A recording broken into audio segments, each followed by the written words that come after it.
Okay, so this car is definitely not for your mum because it actually has some class.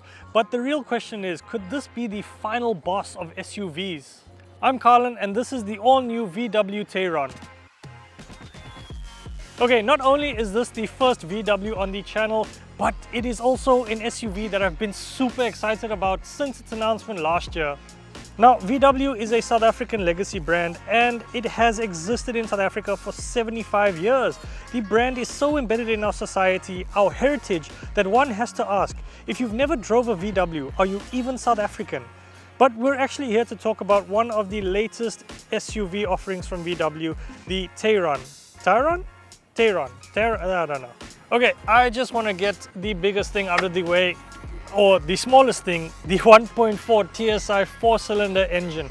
Now, this engine is quite popular in a lot of VW products, but you might be thinking, a 1.4 in a 7-seater SUV, that must not be the best idea. The engine outputs 110 kilowatts with 250 Newton meters of torque. But if you want to see how the Tayron handles the power, jump to the driving section of this review. The Tayron also comes with a 7-speed DSG automatic gearbox, and that's not the only 7 you'll notice, as it's poised to be a proper 7-seater. Sadly, only front-wheel drive. For now though. You get 3 trims to choose from, the base, the Life and the R-Line, which for reasons I'll make clear in this review is by far my favorite. The base model focuses on essentials with a 5-seat layout, large infotainment system and adaptive cruise control with some of your base creature comforts and styling. The Life gives you 7 seats, electric tailgate, keyless entry, additional driver assist and safety features, as well as a Harman Kardon sound system. Now, the ultimate form of the Tayron, the R-Line, comes with everything the Life gives you, but with a lot more comfort and styling, with premium leather seats, 3D LED rear lamps, as well as ambient lighting. This is a really gorgeous SUV with amazing style stretched from the front to the back. On all trims you get a full width LED light bar with an illuminated VW badge. However, on the R-Line all of the style is unique to this trim. Take the front. You get LED plus headlights with optional IQ matrix LEDs that offer you more dynamic lighting functions. The front has the sportier, more aggressive face with the wider grille that sits a little lower that gives you a nice visually lower stance. The grille has a different pattern than the Life with a crisscross design for that aggression. The side has very cool integrated styling accents that direct airflow into the side vents, which lead into the wheel well. These elements give the Tayron's front a bolder, performance-inspired presence over the cleaner look of the Life and the base. Along the side, and I'm not exaggerating, the Tayron is long, with plenty of personality. The personality comes from the gloss black wheel arches, the large mirrors, sportier roof rails, and a number of crease lines, especially in the side skirts. But the standout feature are the wheels. On the R-Line you get 19-inch Coventry alloy wheels, which add to that lower look of the car and really give the Tayron a stronger presence. Another standout cue to the R-Line is the R-Line badging just below the mirror. It's a really imposing profile with all of these elements playing a part in not only filling up the long SUV structure, but also showcasing that the Tayron really is aimed at standing out from the rest of the market. Now, the back finishes off the Tayron's impeccable styling with a full width LED light bar to mirror the one in the front that is connected by the 3D LED taillights. Continuing with the sport theme and uniqueness of the Tayron R-Line, the rear bumper mimics the same pattern as the front bumper. Shared elements between the trims are the spoiler, the diffuser and the illuminated VW badges, as well as the Tayron nameplate. This SUV has such presence, even the lower trims, but the R-Line achieves a lot with its unique design. It should be said the overall design, shape and size of the Tayron is probably a good enough reason to have this high on your pick list, but we're smarter than that. A large SUV like this with a 1.4 engine, that probably means it's not a great drive. Well, damn, weren't we wrong? That 1.4 actually moves the Tayron pretty well, might I add. It's honestly not bad. Currently, it's me and Cammy in the car with a little bit of testing uphill on Kloof, and if you've been here, you would know this is pretty steep, but look at it go, guys, look at it go. Now, we did do some different types of testing over the weekend. We did have a full load in terms of the boot, and we had passengers on some of the trips, and yeah, the 1.4 didn't struggle at all. Yes, the revs did bounce a little high, but I mean, that's like any other car. So yeah, the only concern I have is I'm not sure how this would handle with some weight behind it. I don't think the towing capacity is going to be very good. Okay, like I mentioned, 110 kilowatts, but the Tayron isn't actually built for power, it's built for convenience and comfort. And the one way it achieves its goals is through its gearbox. The Tayron is equipped with a DSG, and VW is synonymous with good DSGs. And if you haven't had the privilege of actually experiencing a DSG from VW, well, there are a couple of words to describe it: crisp, smooth, and accurate. And I'm glad to say the DSG gearbox in the Tayron is exactly that. Ooh, but check this out, paddle shifters, for getting all of that joy from the DSG, especially in sport mode. Speaking of sport, you do have 4 modes to pick from. You have Eco, Comfort, Sport, and Individual. It's basically how you would expect. Eco is primarily targeted at fuel efficiency and great fuel economy, and Comfort is a little happy in between, where it prioritizes comfort by, sacrificing a little bit of performance and efficiency. Whereas Sport is obviously fully unleashing the Tayron's 110 kilowatts, but it is a little bit fun, especially when you need to overtake quickly and, experiencing a little bit of a nice drive in the afternoon sun. Now, Individual is a great customizable mode which you can set settings like steering, handling, driving. All of those can be set according to how you want the car to feel. Now, this gives you a lot of customization, but I'm not going to lie to you, the preset modes handle very, very well. Now, I should mention that these modes don't affect a lot other than throttle response and rev range. Now, the biggest shocker for me personally is the handling of the Tayron. This feels quite similar to a car, and think about this is quite a large SUV. Minimal body roll, a lot of grip around the bends, and the cabin is so stable. It's just an astonishing ride. Such great handling from the Tayron. The steering on the Tayron actually gives me such great confidence in handling such a large SUV like this, and partly because it's very nice feeling in the hands. The only bad thing I can say, okay, not even bad thing, the only minus I could give to it is there isn't a lot of feedback from the road on it, but I can understand why. It's because, again, it's aimed for comfort and convenience, and to achieve comfort you have to give it a little bit of comfort. So you don't want the car fighting against you and all of those things, which is fine. I completely understand that. The other thing about the steering is it's quite dynamic. So as I'm driving here on Camps Bay and in town, the steering is light, making it a bit easier to turn and all of those things. But when I hit the highway and higher speeds, I can feel the steering actually having some weight added to itself, just so it gives me a little bit more control, especially at those higher speeds. And that's a lovely thing about this. It's so intelligent. And again, that is why the handling of the Tayron is so great. It's because of its steering. What an awesome car to actually drive. The suspension is the weaker point on the Tayron personally, as it does feel like it was built for near perfect roads. It really is soft and charismatic, but it just seems to want to only be driven on perfect roads. Like certain bumps and things like that, it does get a bit too jerky, and you can feel a lot of these like small imperfections in the road. But again, it's pretty good. It's soft, but not too soft. As if it was soft, the rear seats or the passengers in the rear seats would obviously feel like a lot of bumps and things like that. And when I was there, it was pretty decent. It wasn't a bad ride at all. So yeah, I mean, all of these, I would say, characteristics of the driving impressions really aim to sell the comfort of this car, and I think it does it so well. The DSG, the steering, the handling, the suspension, it's just all, not set to 100% perfect, but it does a great job of getting it close to that number. My figures for consumption have been this. There have been 2 scenarios. One, for my long distance trip that I did over the weekend, we got to mid-7s, which is actually pretty impressive. And I have to include this bit here because these obviously play a factor into that number.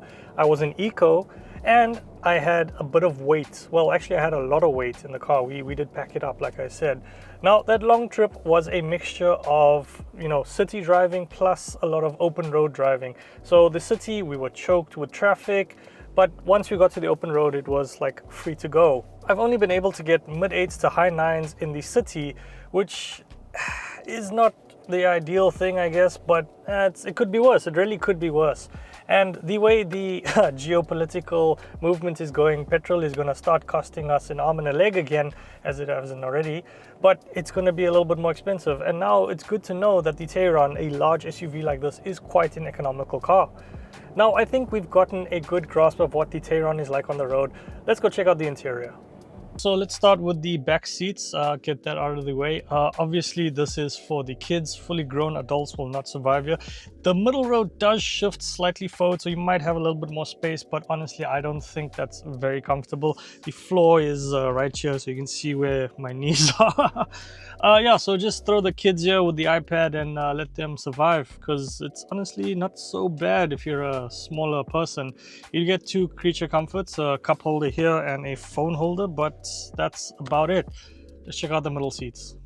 Okay, so this is the middle row of the Tayron, and if we're going from back to front, this is where the luxury would start.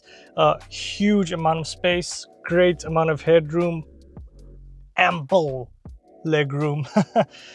As well as a nice good recline to the seats, which is adjustable. You've also have the ability to bring the seat forward and back just to give the third row some extra space, but I wouldn't really do that if it didn't matter. You've got a number of creature comforts here. You have your own climate control with adjustment. You have a number of pockets on the back seat, one that actually fits a nice phone, as well as an armrest that doubles as a cup tray. But the cool thing about this armrest is it swivels. So you could put your phone here and like watch TV or something like that. That's really neat thinking, I'm not gonna lie to you, especially if you have a kid in a car seat and just want to keep them distracted on a long trip or something like that. That's some forward thinking from VW there. Now the front of the Tayron, or the front of the cabin, and the only word I can use to describe it is gorgeous. Absolutely gorgeous. Beautiful use of materials with the Verena leather on the seats and soft leatherette panel, with black fabric headliner as well as Art Valor's eco suede like inserts on the doors and dash, all of which are standard on the R-Line. You get ambient lighting on the dash, the front and the rear doors, as well as the front footwells. These are customizable with 30 different colors, which are only complemented by the piano black and silver accents spread around the cabin. Some other subtle hints it's an R-Line is the contrast stitching with the blue beading in the front and the middle cabin. Being in the driver's seat in the Tayron is probably where you'll say, give me the papers, I'm signing today, I'm taking this thing home from the dealership, with such great presence, especially in the driver's seat. It's only made better with all of these added extras from the R-Line. One of the tech features standard on the R-Line is the Verena leather seats. These seats come with heating, ventilation, massaging and a memory function. There is a great amount of adjustment, including lumbar and thigh support. There is also a Harman Kardon sound system that outputs around 700 watts of power and sounds fantastic, but that was an additional extra. The tilting and sliding panoramic sunroof is a must-have on the Tayron and is easily controlled with the swipe controls. However, it is also an additional feature that costs a bit extra. Now, if you are planning on using the Tayron to tow a trailer, well, you might also want to add the mechanically swiveling and power detachable trailer hook. It's integrated into the Tayron with a release button on the inside of the boot and comes with a trailer monitoring system available on the screen. Some standard features include electronic tailgate with hands-free opening as well as keyless entry and locking. Other tech inside the cabin includes the awesome 10-inch digital instrument cluster that is sharp and super customizable with a great amount of information available. Now, the main infotainment system is the centerpiece, quite literally. The 12-inch display houses a lot of electronic functions of the Tayron, including the climate control, ambient lighting, media, and basically every other function. It supports wireless CarPlay and Android Auto, and the volume is controlled with this awesome control dial over here. The system is a little tricky to navigate, and even after a week with the car I struggled to find some settings, but after setting up shortcuts and moving things around, it did make things a little bit easier. The screen itself is sharp, responsive, and adds a lot to the overall driving and passenger experience of the Tayron. Now, surprising enough, there isn't any wireless charger on this spec, but I think that's an additional extra that can be added. Now, you do get two USB-C ports in the front with this lid, so you're covered there. The Tayron is super configurable with storage space and layout.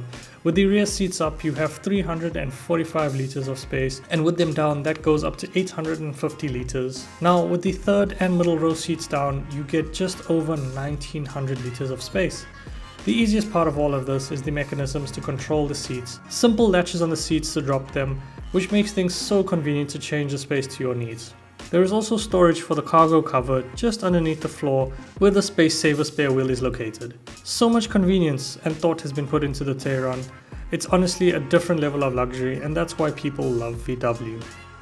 We've checked out the interior and the exterior, but like most romances, before you seal the deal, you need protection or safety. You get the following as standard on the Tayron. However, with the IQ.Drive, another additional extra cost that comes with a number of driver assist and safety features is probably well worth it. Okay, so if you want to own a Tayron, it's a bit of change, but are you ready for this? Drum roll, let's see what it is. Yeah, that's it. Starting from 811,800 Rand. That will get you the base variant of the Tayron. Now add an extra 42,000 Rand on top of that and you can get yourself the Life model. But now if you want the ultimate Tayron, the R-Line, you're looking at just under 900,000 Rand. But unfortunately it doesn't quite stop the bill right there, because the additional extras such as the black style packaging, the tilt panoramic sunroof, the Harman Kardon sound system and the IQ Matrix lights all add up to an additional 100,000 Rand. So you're looking at just under 1 million Rand for the R-Line with all of its glory. I won't lie, that's a little bit of a tough one to swallow, but I believe everything on this car is meticulously put together to actually justify that pricing. It's got great performance, it's got great economy, it's got premium finishes. It's an absolutely well-built machine. And those extras really do add up to a lot more luxury and convenience in your life. So I would kind of spend it on that, but that's just me. What do you guys think of that pricing? Drop it in the comments below. That's been my week with the VW Tayron R-Line, and all I can say is what a fantastic family SUV. If this is not on your list for 2026, I think you should put it there right now. It's great in terms of comfort, convenience and practicality, absolutely demolishes all of those things. But that's not to say it doesn't have a few shortcomings. For instance, the 1.4 and the towing capacity of this car. I have yet to test that or see any tests about it, but I can't imagine it's, gonna be great. But nevertheless, it's quite an economical car. It really did have a decent amount of range in terms of fuel expenditure, and the economy was, it was okay, depending on how you use it and stuff. But other than that, packed with technology, packed with luxury, just great amount of value here. But that pricing is probably what will, determine if it's going to be in your family for generations to come, who knows. Yeah, I mean, look, you're paying a premium price for a premium product, and honestly, I don't think you're going to find something that's going to last you as long as this would. It's just a really, really well put together car. So yeah, I think I would actually pay that price, especially with all of the additional extras, the sunroof and all of those things. Yes, I would add all of those there. And let's be honest with ourselves, VW in the country is, we're fine with VW in the country. So yeah, but if you don't agree, or if you don't like the car, or if you do like the car, let's start a conversation in the comment section below. And I'm Colin, and this is the VW Tayron. So please remember to like, subscribe, and I'll see you guys in the next one.